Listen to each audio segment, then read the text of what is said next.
So we're really grateful for all of you being here and valuing the past, present, and future of American writing. We're here today to talk about one of America's seminal Black women writers whose words called this country to justice for her people. Ida B. Wells was a suffragist, an anti-lynching activist, and a fearless journalist in a time when that was a dangerous thing for a Black woman to be. When challenged on her ambitions, however, she responded, "I felt that one had better die fighting against injustice than to die like a dog or a rat in a trap. I had already determined to sell my life as dearly as possible if attacked. I felt if I could take one lyncher with me, this would even up the score a little bit." This year, her work was honored with a posthumous Pulitzer Prize citation that noted her outstanding and courageous reporting on the horrific and vicious violence against African Americans during the era of lynching. Her autobiography was republished this spring by the University of Chicago Press, and next year she will be the subject of a new biography by her great-granddaughter, Michelle Duster, who joins us today. Dr. Duster is an author and educator who has spoken often about the legacy of Wells and previously worked on books Ida from Abroad and Ida in Her Own Words.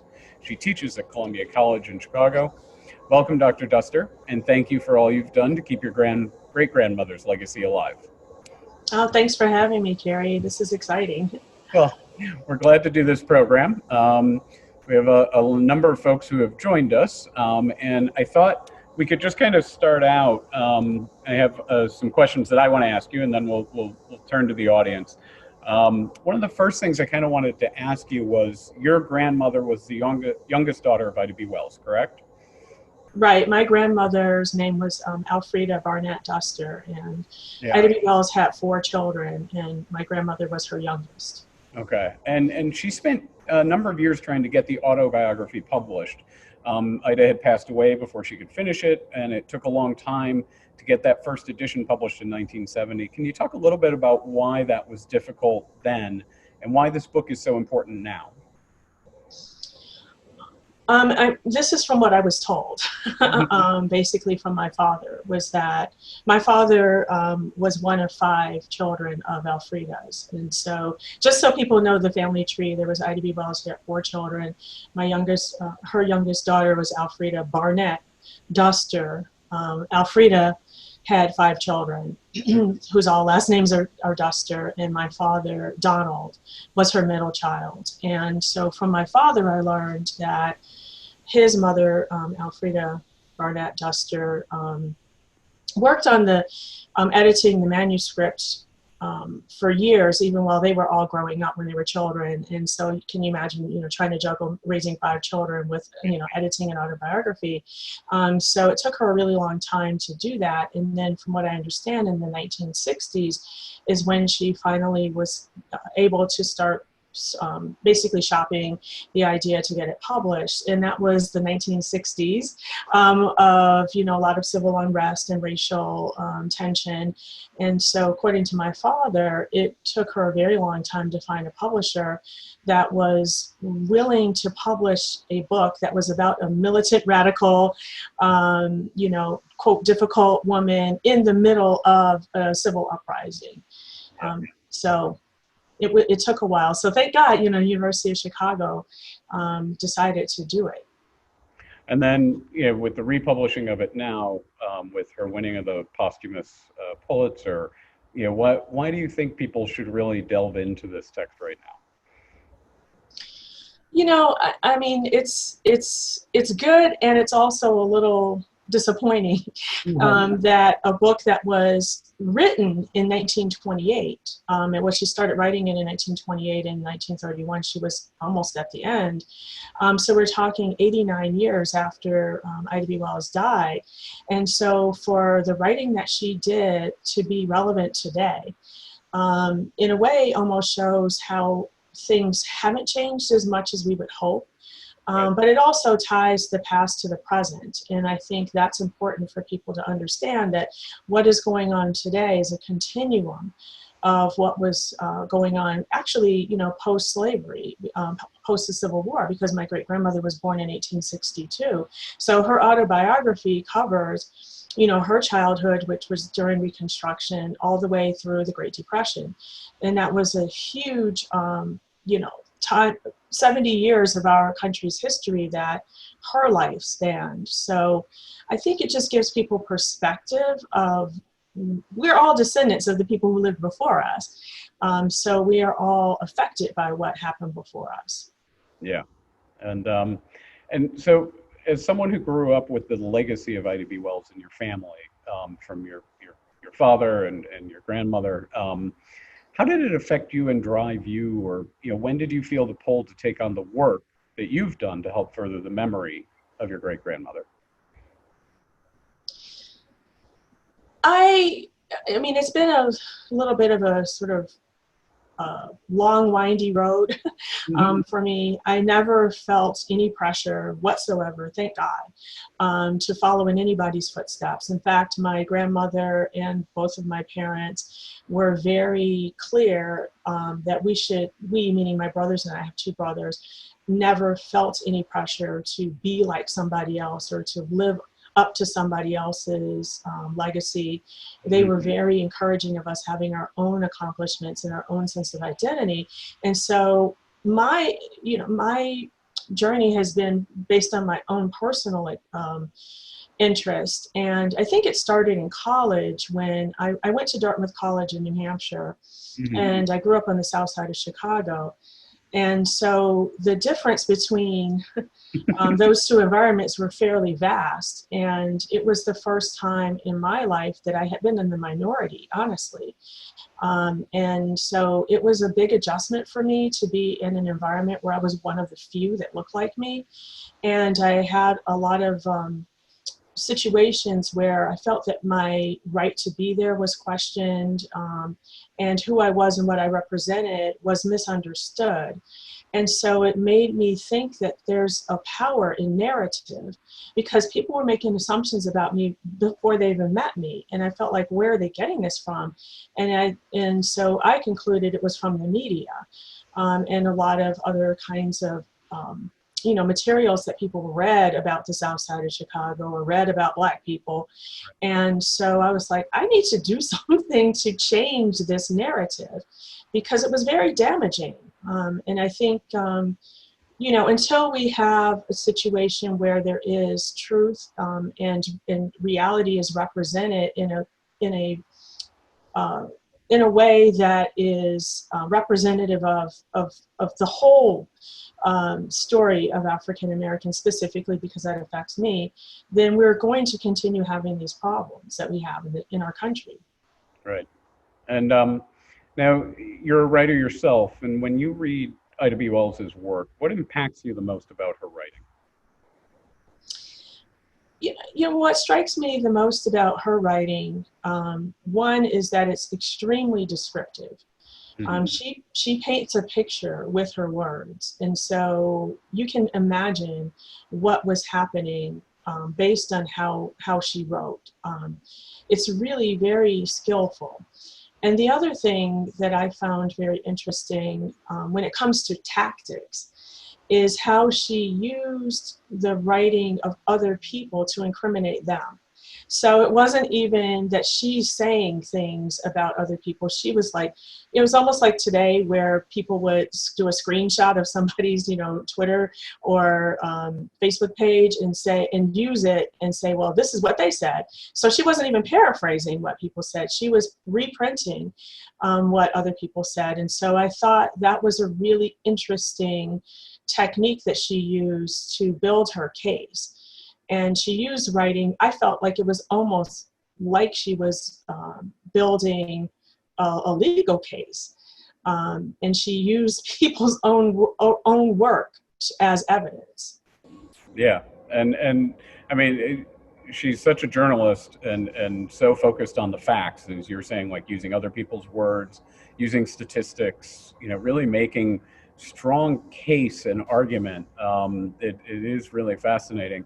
She, when we look at it and you look at her life and you go through this autobiography and you see it from her point of view, she started so young in fighting injustice. She was 22 when she was forcibly removed from a train car.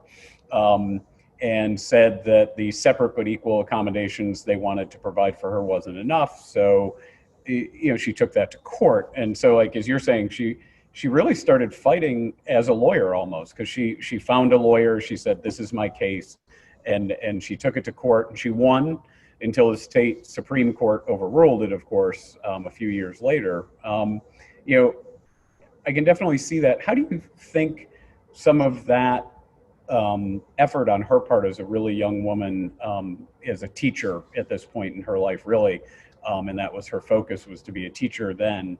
Um, you know, when we look at the future in the 60s, when this book was hard to get published, and you look at what Rosa Parks and the Montgomery boycott were doing, how do you think she may have influenced some of that?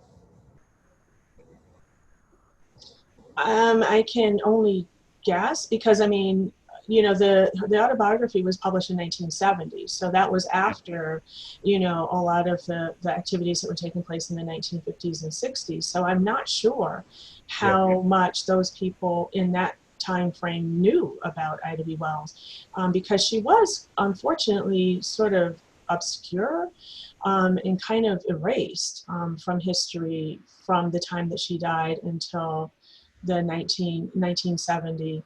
Yeah. I mean, you know, there is some feeling in our family that there was an effort Hmm. to try to erase her, and even she herself in the book, she talks about how she felt the need to write her own autobiography because she was concerned that the work that she did would sort of, you know, be marginalized. So I really appreciate the fact that she decided to take control over her own story and her own narrative and chronicle it herself. So I Yeah. don't know how many people in the 1950s knew about her. I mean, she was very well known during her lifetime, but that was 30, you know, 30, 40 years after she died. So she could have been forgotten at that point.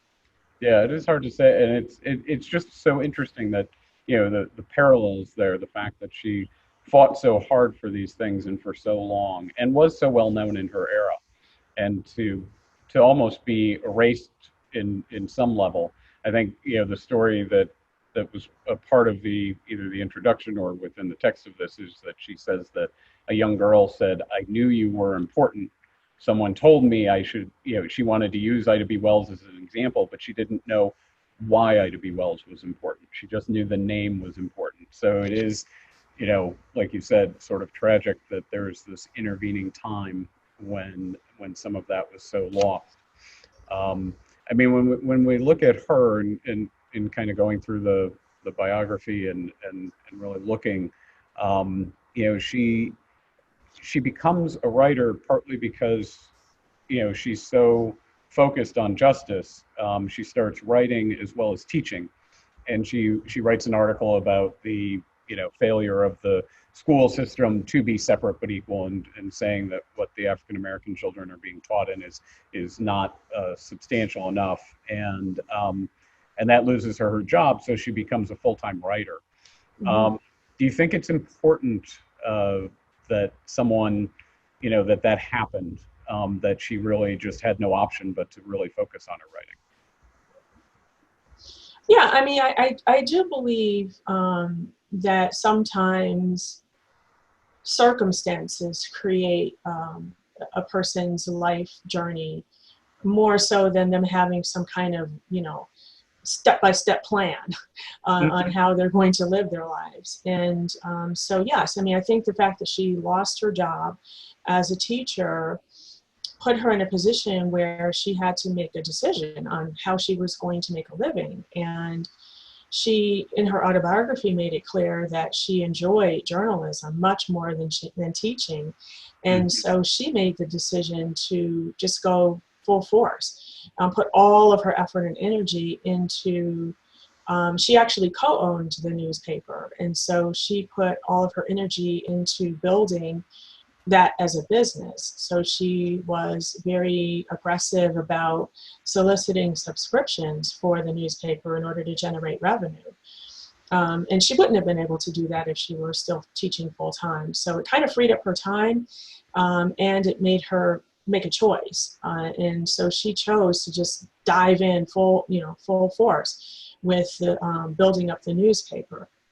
And I mean, personally, I think, I that was one of the things that sort of helped me make some of my decisions, because in the Great Recession of 2008, I was in the middle of creating the first collection of writing about Ida when I was, one of the millions of people who was laid off.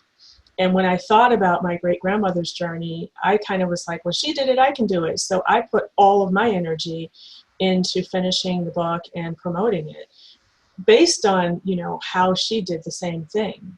Yeah. Yeah, she was, I mean, it's just amazing that, a woman, an African-American woman in the 1880s is not just writing, but taking over control of a newspaper, and then publishing, being the publisher and the editor and promoter of that work, and really getting it out there. And of course, this is what leads her to leave the South, because her reporting on the lynching and what's happening in Memphis around her, where she's literally seeing people killed for no reason, brutally murdered, and the growth of this, and then it comes to threaten her. Can you talk a little bit about just how bad the situation was and what happened? I mean, so from what I understand, I'm not sure if she actually witnessed anybody being killed. But her friends, 3 of her friends were killed basically for, in today's world, owning a business while black. Right. They were successful business owners that a white business owner felt was, competitive with his. So he basically literally destroyed the competition. And so from what I understand, my great-grandmother did was, after other lynchings took place, she went to the town or the area where it took place and interviewed people after the fact about what happened, and sort of collected stories and collected data in order to basically build a case of the fact that most of the people who were being lynched were not guilty of either any crime, or they were not guilty of the crimes they were accused of. And so she started building a case that there was a false narrative going on, that, this whole narrative of, protecting white women against black men's, violence. And she found, time and time again, that either the liaisons were consensual, or the person might have been guilty of a crime, but it was a petty crime, like, stealing a loaf of bread, or even make-believe kind of crimes, like not tipping their hat to somebody, or, things like that. So that's how she started saying, wait a minute, this is terrorism. This is not about criminal justice. Because of her reporting, they burned down her newspaper, and they threatened to kill her if she returned. She was out of town at the time doing her work, and because of that, she really had to not go back to the South for almost 20 some years, I think. At least. I mean, there's, debate about exactly when she ever ventured back into the South. I mean, from what we understood, she never went back again until only one time, when she went back to Elaine, Arkansas in 1821. Right. But some people say she went back before that, but I don't know. I'd have to see evidence. But she was attending a church convention in Philadelphia in May of 1892, when her printing press was destroyed. And then she went up to New York, and she met with T. Thomas Fortune. This is according to her autobiography. And T. Thomas Fortune is the one who told her, you might as well just decide to stay here, because this is what happened to your printing press. And there were threats to her life. Basically, from what I understand, they said that people were stationed at the train station ready to kill her if she got off the train. And so they said that it would have basically caused a riot, because then the black men were ready to defend her if she were harmed. So they were all like, you know what, maybe you should just stay away, so that it won't end up being a bloodbath. Right. So from what I understand, T. Thomas Fortune offered to have her write for his newspaper, the New York Age, and he wanted her subscription, list for the Memphis Free Speech in exchange. And so she made a bargain with him that she would give him the subscription list if he gave her a quarter ownership of the newspaper. So she was a businesswoman also, and I really think that is sort of underappreciated about her. Mm-hmm. But I think of her as a businesswoman in addition to all of the other things she did. She was very savvy when it came to, negotiating and having financial control. Yeah, it's really interesting. I mean, I'm sure a lot of that goes to, I mean, we didn't really touch on her childhood as, someone whose parents died when she was 16 as the oldest child, and then responsibility for all of her siblings at 16, and went to school and became an educator and became a teacher. She was constantly throughout her life being in charge of everything, and maintaining this fierce sense of independence. And so it's really amazing. You're right. She was a businesswoman. She constantly took control of these mediums. Now, it's around that same time then that she begins the lecture circuit and begins to travel abroad after the fire and everything else. And there, can you talk a little bit about why she had to go abroad? What she couldn't accomplish in the U.S. that she needed to accomplish over there by talking about the lynching in another country instead of here. Well, this again to me is a story of how it's sort of hard to plan out your life, Mhm. because one thing sort of leads to another. And from what I understand, I mean, she was in New York and she was writing for the New York Age, and she wrote a series of articles in the newspaper that was converted into her first pamphlet, which was Southern Horrors, Lynch Law in All Its Phases. And there were a group of women in New York who were club women, and they invited her to talk to them. And so they sponsored some speaking engagements for her. And so she started kind of speaking in New York and Philadelphia area about what was going on. And her goal was to educate people in the North about what was happening in the South, because again, the people in the northern part of the country were getting newspaper stories that were not accurate about what was really going on. So there was sort of a misinformation that people in the North were hearing, which was that, people were committing crimes and they deserved to be punished.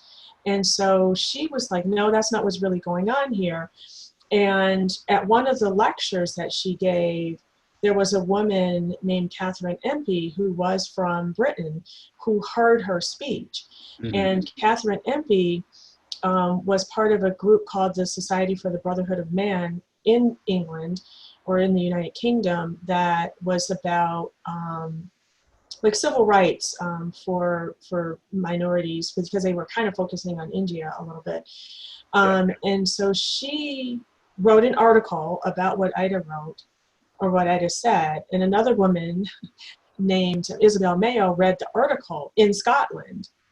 And Isabel is the one who was like, we need to have Ida come here to talk about this. So to me, that is just amazing, that, one thing led to another, and that's how she got invited to go do a speaking tour in the United Kingdom, originally in 1883. Yeah. And a lot of things happened there, and it got cut short. And then she was invited back in 1894 to England. And she was speaking to groups of people that were about justice and equality, and she was influencing and trying to convince people to boycott Southern cotton as a tool to put international pressure on this country to stop lynching.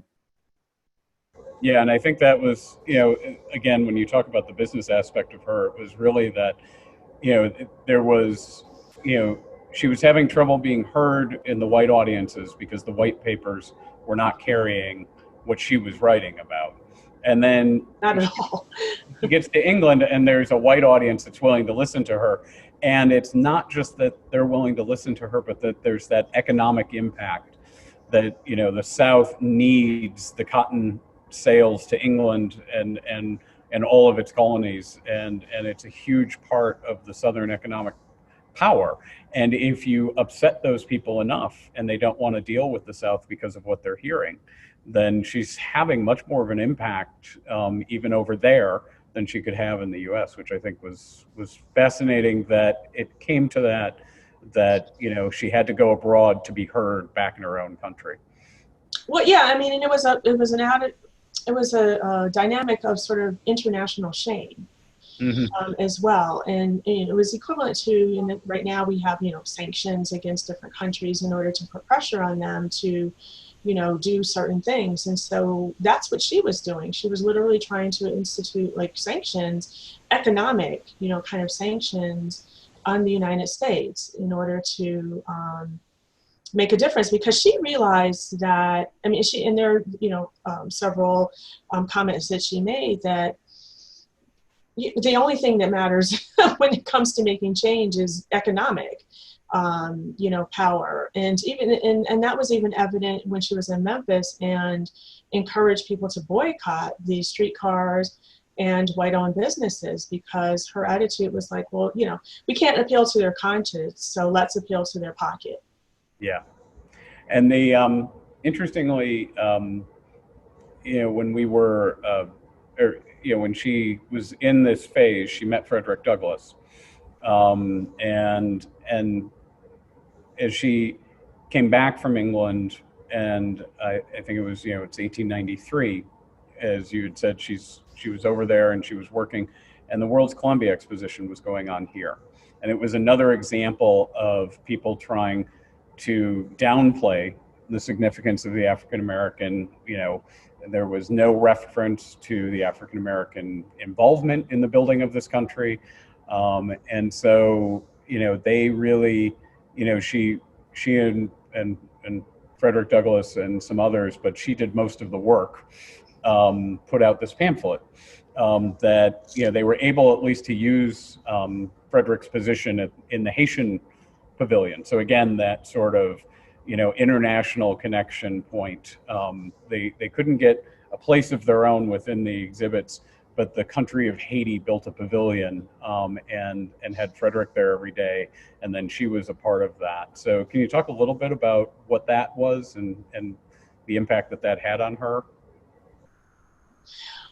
Right. Well, she met Frederick, as far as I know, she met Frederick Douglass, I think in 1891, and she went to a newspaper convention, a journalist convention, and so he knew who she was. They were about 45 years apart in age, so she looked at him as like a father figure. And he was one of the people that influenced her to go to Britain also, because apparently there was at first an idea of Frederick Douglass going, but then he was like, you know, Ida, you're the one who has the story. You're the one who knows, you know, firsthand what's going on, so you go. So she went to England in 1893.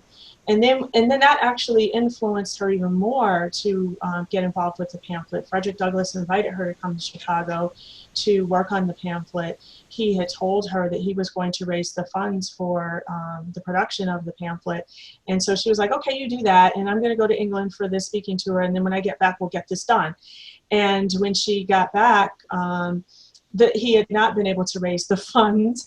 So because he was trying to go through a more traditional route of kind of getting sponsors and that kind of thing.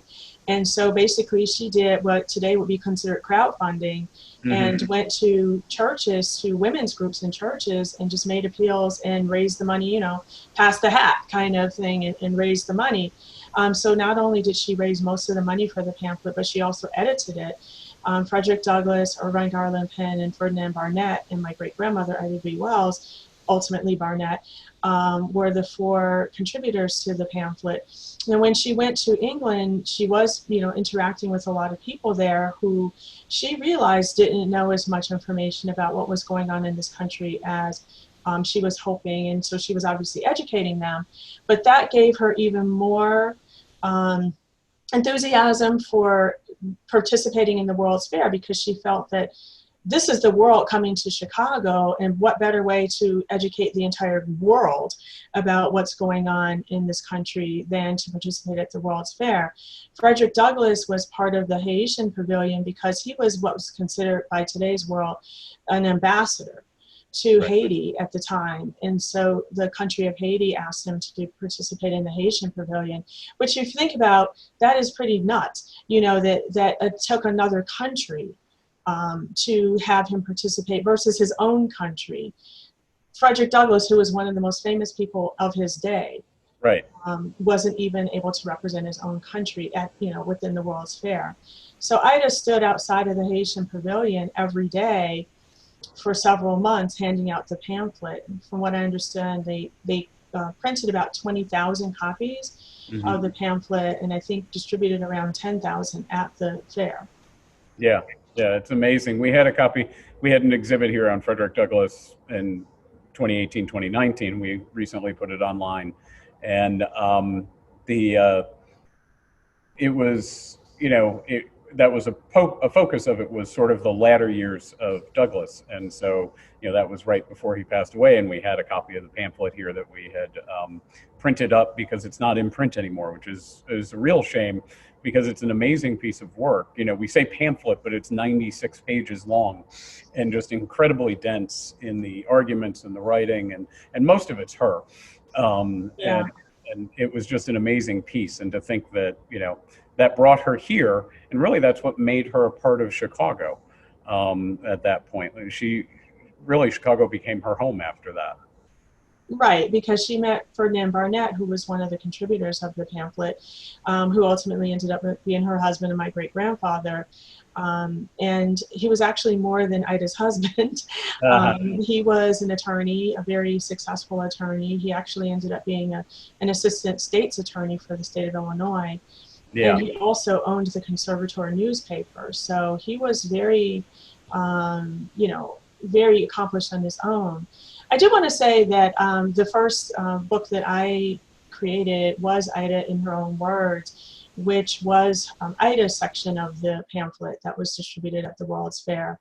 And so I wanted people to be able to read her writing because, like you said, the pamphlet is not very accessible. And so I wanted people to not only read her writing, but then also I wrote a section that this was in 2008, that talks about what was going on today and how it sort of connected to what was going on at that time. And then the second book that I edited was Ida from Abroad, which was her a series of articles that she wrote from England during her speaking tour. And very few people have ever read all of the articles that she wrote, which were very interesting because it's kind of almost like a travel log. And she's talking about her experiences, the people that she's meeting, the places that she's seeing, and sort of her impressions. And one of the things that I took away from reading those articles was that she felt free for the first time in her life in another country it took her to go to. There was also a letter exchange between her and Frederick Douglass while she was in England, and I included those letters in the book as well, because that to me was very fascinating, because you see her private kind of writing, which has a very different tone than her public writing. And so, you get a chance to see some of her vulnerabilities and her concerns, and you realize how young she was at that time, and the kind of relationship that she and Frederick Douglass had, which was sort of a parent-child, if you want to call it, or a mentor, relationship. Yeah. That makes them also human, because I think a lot of times people look at these historic figures as these, bigger than life, larger than life figures, and they are to some, obviously they did a lot, but they're also human and they have vulnerabilities. And I think it's important for people to be able to see the human side of them. Yeah, We should probably, I want to get to the Q&A from our participants who are logged in a second, but I just wanted to remind them to put Q&A into the Q&A section, and we'll call on you or we'll read your question out loud. But I wanted to ask you, kind of one more question. There's so much, because then obviously she was very active in Chicago and beyond after meeting Barnett. But you and I were talking before this started, and I kind of wanted to come back around to this notion of autobiography versus like her personal writing, what you were just saying. Mm-hmm. In her personal writing, you get a little bit more about who she is and maybe some of her fears or just more about her as a human being. The autobiography seems very much focused on, I'm telling a very particular story of how I did the things that I did and why I did the things that I did. And so you do not get certain things that you might be looking for. Like, the idea of her marriage to Barnett is handled in a sentence. It's right. She in the autobiography, she meets him in Chicago, and then she buys the paper from him that he had a partial stake in and takes control of I think it's the conservator, and then she mentions that she married him and has a child. Right. And it's just sort of like, and then, it becomes the Barnetts. We're a couple, we do things together. But, she was 30 something years old, which in that era was very late to be married and be having children. She doesn't really talk about why she married him, what their relationship was. So I was just fascinated by, for her, this autobiography had a very particular bent of what it was telling. And it was not her personal life. It was not those things. You had mentioned that there was something that you were looking for that was not there. I was curious what that was. Right. I mean, for instance, right now is the centennial of the 19th Amendment. And she, Ida, marched in the 1913 parade. And it's a very famous story that people are really uplifting now about how she refused to go into the back of the parade that was designated for Black women, and how she inserted herself into the Illinois delegation front and center, which I'm so happy she did that. But she didn't mention it in her autobiography. I had to find other sources to learn about the details of how that all happened. And the other thing that I was curious about, now that we're having this whole, coronavirus thing that we're dealing with and all of the social distancing and on, and everybody's talking about, well, there was a flu in 1918. Yeah. And an epidemic, and how was that handled? And so obviously she was alive in 1918. And so I just looked at her autobiography and like, what happened? Did they have to wear a mask? And, because she had 4 children in 1918, and like, how did they shut down the schools? Like, I was just curious how that was handled, and it wasn't mentioned at all. So I'm like, okay, so I'm sure it was a big deal, but for some reason she just didn't even mention it. So my curiosity remains on how she as a mother handled, dealing with 4 children who are underage during a pandemic, that's similar to, I guess, with what we're dealing with now. Yeah, it is interesting what she chose to put in and not to put in, and what she focuses on in the book. And well, I think I was going to ask you some more, about that. When you were talking about 1913, and the suffragette movement, obviously, and she talks about it in different ways, but there's this huge break, obviously, after the passage of the 15th Amendment and the ability for African Americans to vote. The suffragettes were a huge part of the abolitionist movement, and then there's a break, and so there's a very racial divide amongst the suffragettes because of their anger over not being included, and frustration in not being included and getting that right to vote, back in the 1860s. But Ida fights against that. But there was definitely a lot of issues, and she talks about some of those people in different ways throughout the book that she's having to deal with, both in the 1920s, but also even back in the 1890s when she's traveling abroad, and there are certain people that she's having to call out because they almost endorse the lynching, or they do endorse the lynching. Right. Well, there's just a famous and sort of conflict between her and Frances Willard. Mhm. which a lot of people are sort of delving into today. You know, on how, I mean, some people think that history is boring, but I'm like, you must not like soap operas very much, because it's a soap opera Yeah. of just the conflict and the back and forth and the sort of, accusations and names and all this kind of thing. She and Frances Willard really did not get along. Yeah. And, so that's an interesting thing for people to delve into.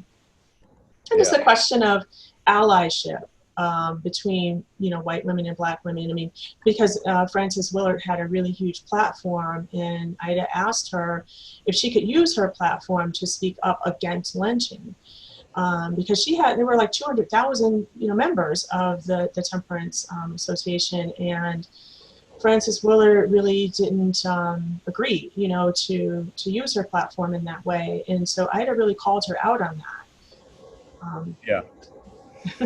It's pretty interesting stuff. And as you said, it is somewhat soap opera like at points. I'm gonna we've been talking for a while, so I'd love to ask a few questions from our audience. I want to see if anybody's raised their hands, and if they haven't, I'm just going to read their question. The first one that I have here comes from Nina Simmons, and she said, "Can you speculate on where Ida found the reserves of courage to pursue such threatening areas of social injustice?" Where did she get the reserve to Yeah, to fight? fight so much that she was fighting. Where did she get that kind of courage? What was sort of the background? I mean, I think, how I think a lot of times when people's personalities is kind of like the nature nurture kind of, argument. And so I can only guess, because, she grew up in a household where her father in particular was very active in the political world. And so she saw from her own example within her own household the idea of being civically engaged and fighting for rights and pushing forward to better yourself and have sort of self-determination. And I think, there's got to be something about growing up in that type of environment that influences a person. She was also among the first generations of formerly enslaved people to have the opportunity to become formally educated. And this was during a time when 90% of African Americans were not literate. And so because she could read and write, and most of her her parents' generation could not, she was asked to read the newspaper to her father's friends. And so I personally think that probably gave her confidence in speaking in front of people, and feeling that she was equal to men. And, I think there's just a lot of dynamics there. But I really think that her father had a lot of influence on her. Not to downplay her mother, but I just think that her father was very involved. And so that had to be a good model for her. Yeah, yeah. There's a question here from Kevin Mosley. I'm going to let Kevin ask it himself. Give me 1 second. Kevin, you want to go ahead and ask your question? Sure. Can you speak to having Nicole Hannah-Jones take up the moniker on Twitter and keeping Wells in the public eye as a Black crusading female journalist? I think it's a great thing that she's done that. I mean, Nicole Hannah-Jones and I have gotten to know each other in the past couple of years. And I think that the work that she's doing is phenomenal.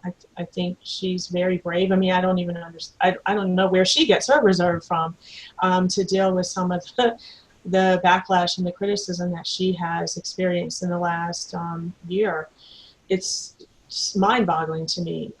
But she's very focused and dedicated on developing African-American investigative journalists, and she herself is countering false narratives, which I think is the same sort of tradition that my great-grandmother was doing. So I think it's a huge honor that Nicole feels such an alliance and respect for my great-grandmother, that she's helping people learn about who she was and what she did, and the power of journalism. I'm going to ask Donna Montgomery to ask her question of you. Donna? Oh, hang on. We have to unmute Donna, or she needs to click audio. There we go. Okay. Go ahead, How can young people help preserve the legacy of Ida B. Wells Barnett? How can young people preserve the legacy of Ida B. Wells Barnett? Yes. I mean, there was a lot of activity going on around the country to help preserve her legacy, as far as, educating the public. I mean, there's, an exhibit at the Smithsonian Museum. There are exhibits at the Civil Rights Museum in Memphis. She's included, in a lot of halls of fame and those type of things. So as far as young people, I think really it would just be a matter of living in that type of truth of, educating themselves, being the best people that they can be, and speaking up about injustice and trying to affect social change. I think that would be a huge tribute to her in living up to, and continuing her legacy. Yeah.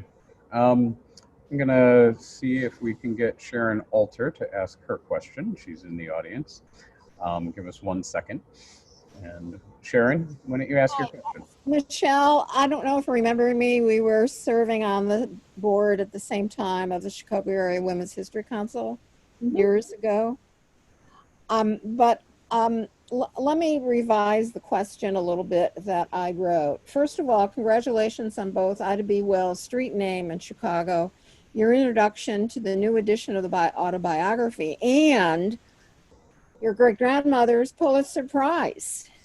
What a wonderful accomplishment regarding all of this. And my question is, what is your next project or projects on Ida B. Wells?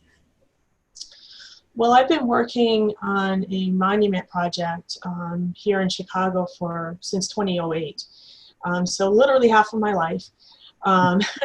And Richard Hunt is the artist who's, well-known sculptor from, local here in Chicago, but world-renowned. And so he's working on it. It will be abstract and interpretive monument, not a lifelike statue. And it'll be located at 37th and Langley on a median strip, which is on the land where the Ida B. Wells homes stood for over 60 years.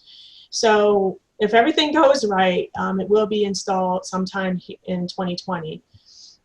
We've all learned sometimes things happen that, kind of delays plans, but that's hopefully will happen this year.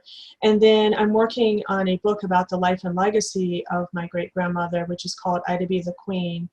And it will be published by Simon & Schuster in 2021, early 2021, I think late January. So those are two projects that I'm working on specifically that are about my great-grandmother, as well as there are a couple of projects that are around the suffrage movement, around the centennial of the 19th Amendment, that are not about her only, but, her involvement with all the, various other suffragists. I've started working with a group of women here in Chicago to have a mural created to honor Illinois suffragists, and ultimately I would love to have a monument created for the state of Illinois to represent Illinois suffragists, to honor these women who paved the way in our state. So these are some of the big ideas that I have that I think they can happen, but obviously I can't do it alone. So I'm trying to build coalitions to make this happen. You mentioned that this notion of statues obviously is something, and the monuments that we build is something that's been in the news a lot, and it does seem bizarre that we do not have these statues, for people like Ida B. Wells, even for Frederick Douglass. I mean, while there have been some, obviously one was torn down. It seems so easy sometimes. Like, why can't we get this to happen? It took you how many years to get the street name? pushed through. I mean, that was a long time and a long fight, and I find it bizarre that we don't honor these things. And I don't know what I have to say to that. I guess it's not a question. Yeah, I mean, actually, it was a much longer process to raise the funds for the monument than it was to have the street naming changed. Maybe part of the reason was because we had already been working so long to have the monument that it sort of raised the consciousness. But it really was surprising to me how I mean, I can only speak from my own perspective and my own experience. It was harder than I ever imagined to raise the money for this monument, because I just thought, you know, Ida B. Wells is so well known, and Richard Hunt as the artist is so well known. Yeah. I mean, why is it so hard to raise money for this project? But it took almost 8 years to raise $300,000, and most of the money was raised in 4 months. So for 7 years, we raised about 30% of the needed money, and then in the last, in 2018, in the last 4 months or so, we raised almost, over 200,000. And we're like, why should it take 7 years to raise $100,000 for Ida B. Wells? Yeah. It was a nationally known figure. It just was mind-boggling to me. Yeah. I'm sorry, we have another question from Wendy Gifford. Wendy, you want to go ahead and ask your question? Well, my original question you did deal with, which was Frances Willard and Ida B. Wells, who had an interesting relationship. But you were talking about a suffrage movement, and I've been following that, of course, as the centennial. Do you believe she saw them as two separate issues, or was her activity around suffrage part and parcel of equality, just one equality? See what I'm saying? I mean, did she see race and sex as two separate fronts to fight on, or was it all one battle? I think that my great-grandmother, as well as most African-American suffragists, looked at gaining the right to vote as a tool to fight against racism and all of obviously there was sexism that they had to fight, but I think their worldview was that they were dealing with their reality was different than most white women, and so racism was in racial inequality was something that affected their lives in a great deal, and so they, from what I understand, looked at gaining the right to vote as sort of one part of the puzzle to sort of confront racial injustice, which of course, it involves, for Black women, then obviously it affects them as well. But I mean, some life experiences are just different for Black women versus white women because of racism. I'm thinking, or there's another question here I'd like to get asked from Tiffany Wayne. I want to see if we can get her up on the screen. And go ahead, Tiffany. Yes, can you hear me? Yep. Okay, great. I'm in California, and I'm a high school history and government teacher. And I love showing the 1989 documentary, Ida B. Wells, A Passion for Justice, to my high school U.S. history classes. And the kids really respond to it really well. It's a wonderful production with Toni Morrison reading as well. But it's a little dated and stylistically, and there's been so much new interest and scholarship. I wondered if there are any plans to create an updated or expanded documentary or film on Wells. Thank you. Well, right now there is a filmmaker named Rana Siegel who is creating a documentary film that is focusing on the making of the monument, because I feel, and I kind of approached Rana about this, that Richard Hunt himself is an American treasure, and I felt very strongly that he needs to be chronicled. in addition to obviously my great-grandmother. So you have the two together, and that is, you know, double history. So she's working on that. It will include obviously information about who Ida was in order for people to even understand what the significance of the monument is. But it will also focus on Richard.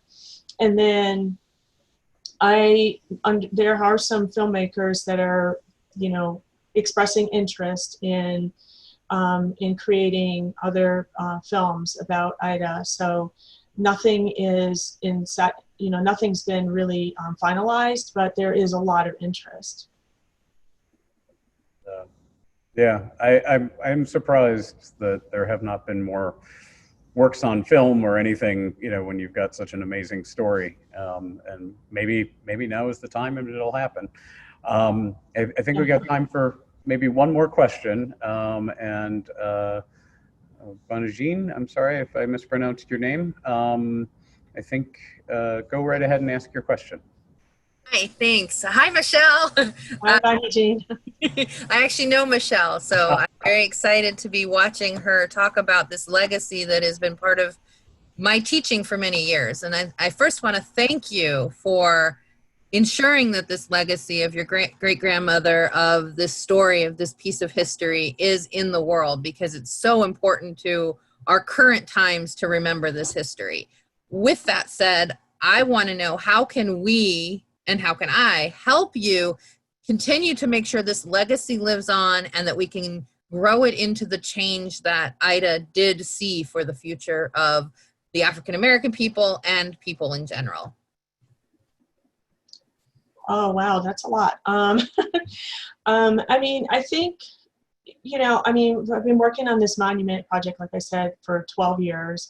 My hope is that once it is installed, it will be a location that people feel like that it has meaning and people can congregate in that space, and hopefully it will serve as a physical space that people can connect to who she was and what she did. We do have a family foundation, the Ida B. Wells Memorial Foundation, and we give scholarships to students at Ida's alma mater. The idea is that we are helping the next generation of leaders get their education so they can go out into the world and make an impact on their communities. And so we feel like that's an extension of her legacy, is to help the next generation, you know, get the support they need. I mean, you know, I really would love to have Ida B. Wells, as well as all of her contemporaries, people before and after her, women, incorporated into curriculum in schools. And then obviously, you know, more attention paid to other public history type of projects. So there's multiple directions that we can, you know, incorporate this kind of history. Obviously, you know, films, but that's all like part of public history. But I've been working, if you think about it, on multiple levels. We have street signs, you know, monuments. I've been writing books. I've worked on one film. I'm working on another right now, and hopefully another one in the future. Museum exhibits. And tours, you know, I'm working with some other people to develop an Ida B. Wells tour. So there's a lot of different ways that we can keep this history alive. Well, I think that is probably a great place for us to stop, because this is what this is about, is keeping this alive, keeping her writing alive, keeping her work alive, making sure that people understand how important it is. So I wanted to thank you for doing all that you've done and for being with us today and really talking through this. So thank you for doing this, and thank you to everybody who logged in today. This was great. Thank you, Carrie. We appreciate it. And thank you to the American Writers Museum.